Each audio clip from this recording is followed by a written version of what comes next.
गुरुदेव और माँ गायत्री के चरणों में कोटि कोटि नमन करते हुए गुरुदेव को साक्षी मानते हुए आज हम पूज्य गुरुदेव की वंदना कैसे करें ये जानेंगे। जब हम गायत्री मंत्र का जाप करते हैं तो उसके पहले हमको गुरु की वंदना करनी चाहिए और उसके बाद माँ गायत्री की पूजा अर्चना करनी चाहिए। तो अब हम जानते हैं कि कैसे हम गुरु की वंदना करें। गुरु परमात्मा की दिव्य चेतना का अंश है जो साधक का मार्गदर्शन करता है। सद्गुरु के रूप में पूज्य गुरुदेव एवं वंदनीय माता जी का अभिवंदन करते हुए उपासना की सफलता हेतु गुरु आवाहन इन मंत्रों के साथ करना चाहिए। गुरुर् ब्रह्मा गुरुर्विष्णु गुरुदेव महेश्वरः गुरुदेव परब्रह्म तस्मै श्री गुरुवे नमः। अखंड मंडलाकारं व्याप्तं येन चराचरं तत् पदं दर्शितं येन तस्मै श्री गुरुवे नमः। ओम श्री गुरुवे नमः। आवाहयामि स्थापयामि पूजयामि। माँ गायत्री और गुरु सत्ता के आवाहन और नमन के पश्चात देव पूजन में घनिष्ठता की स्थापना हेतु पंचोपचार पूजन किए जाते हैं। इन्हें विधिवत संपन्न करें। जल ले लें, अक्षत, पुष्प, धूप, दीप और नैवेद्य प्रतीक के रूप में आराध्य के समक्ष प्रस्तुत किए जाते हैं। एक एक करके छोटी तश्तरी में इन पांचों को समर्पित करते चलें। जल का अर्थ है नम्रता, सहृदयता। जब जल चढ़ाएं तो नम्रता का भाव हमारे हृदय में होना चाहिए। अक्षत का अर्थ है प्रसन्नता, आंतरिक उल्लास। अक्षतों को समर्पित करते हुए उल्लास का अनुभव करें। धूप दीप का अर्थ है सुगंध व प्रकाश का वितरण, सब जगह प्रकाश को फैलाना, पुण्य परमार्थ को बढ़ाना फैलाना। नैवेद्य का अर्थ है स्वभाव व व्यवहार में मधुरता, शालीनता का समावेश। जब हम भगवान को भोग लगाते हैं तो कुछ मीठे का भोग लगाते हैं, तो हमारे व्यवहार में भी वही मीठापन होना चाहिए, शालीनता होनी चाहिए। ये पांचों उपचार व्यक्तित्व को सत प्रवृत्तियों से संपन्न करने के लिए किए जाते हैं। कर्मकांड के पीछे भावना महत्वपूर्ण होती है, इसलिए इन कर्मकांडों के पीछे जो भावनाएं हैं उन पर भी अपने ध्यान को केंद्रित करें। इसके बाद जप का आरंभ करना चाहिए। गायत्री मंत्र का जप कम से कम 3 माला अर्थात यदि आप घड़ी से देखें तो गुरुदेव के अनुसार 15 मिनट नियमित रूप से किया जाना चाहिए। लेकिन साधारण रूप से यदि देखा जाए तो एक माला करने में 8 से 10 मिनट सामान्य लोगों को लगते हैं। उस हिसाब से देखा जाए तो 3 माला करने में कम से कम आधे घंटे का समय चाहिए। अधिक समय ना हो तो आप एक माला भी कर सकते हैं। जाप ऐसे करें कि होंठ, कंठ, मुख हिलते रहें पर आवाज इतनी मंद हो कि दूसरे उस उच्चारण को सुन ना सके। जब प्रक्रिया कषाय कल्मषों कुसंस्कारों को धोने के लिए पूरी की जाती है।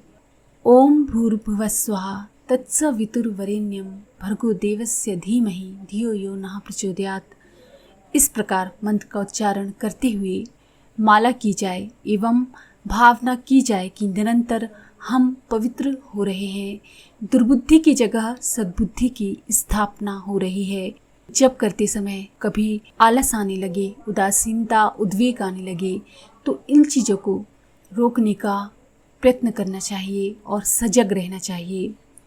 चित्त वृत्तियों के घट जाने से, शिथिल पड़ जाने से, चंचल या उद्विग्न रहने से जप का प्रयोजन सफल नहीं होता। प्रेरणा और ग्रहण शक्ति के बिना जप का प्रयोजन सिद्ध नहीं हो सकता। इसीलिए सावधान हो जाना चाहिए कि चित्त में अवसाद ना आ पाए, साधना में प्रीति निरंतर बनी रहे। अब तुलसी की माला दाहिने हाथ में लेकर जप आरंभ करना चाहिए। तर्जनी उंगली को अलग रखना चाहिए। अनामिका, मध्यमा और अंगूठे की सहायता से जप किया जाता है। एक माला पूरी हो जाने पर माला को मस्तक से लगाकर प्रणाम करना चाहिए और बीच की केंद्र मणि यानी सुमेरु को छोड़कर दूसरा क्रम आरंभ करना चाहिए। लगातार केंद्र मणि को भी जपते हुए सुमेरु का उल्लंघन करते हुए जप करना ठीक नहीं होता। सुमेरु को मस्तक पर लगाने के उपरांत प्रारंभ वाला दाना फेरना आरंभ कर देना चाहिए। कई जप करने वाले सुमेरु पर से माला को वापस लौटा देते हैं और एक बार सीधी और दूसरी बार उल्टी इस क्रम में जपते रहते हैं, पर वह क्रम ठीक नहीं। जैसे रस्सी को एक बार सीधा बांटा जाए और दूसरी बार उल्टी बांटा जाए तो उसकी ऐंठ एक बार लगती है, दूसरी बार खुल जाती है। ये प्रयत्न बहुत देर जारी रखा जाए तो रस्सी बंटने का उद्देश्य सफल नहीं होता। अधिक माला जितनी हो सके उतनी ठीक है, पर एक माला तो कम से कम रोज जपनी चाहिए। इस जप को निरंतर जारी रखना चाहिए, क्योंकि निरंतर प्रयत्न से साधना में सफलता मिलती है।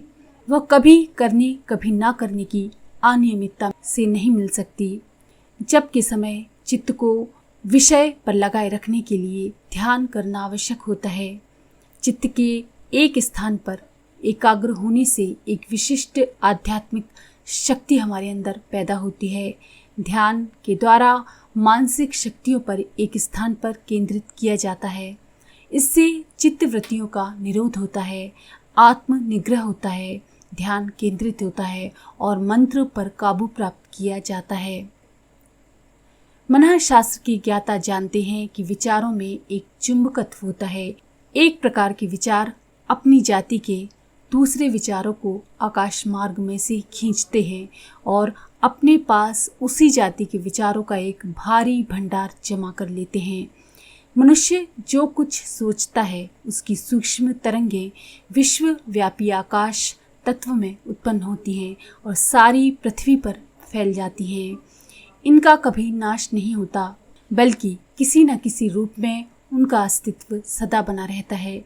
जब कोई व्यक्ति उसी प्रकार के विचार करता है तो उसकी चुंबक शक्ति से वे विविध व्यक्तियों द्वारा विविध समयों पर छोड़े हुए विचार आकाश मार्ग में से खिंच खिंच कर उसके पास जमा होते रहते हैं। इस प्रक्रिया के अनुसार गायत्री साधक को प्राचीन काल के अनुभवों का लाभ अनायास ही होता रहता है।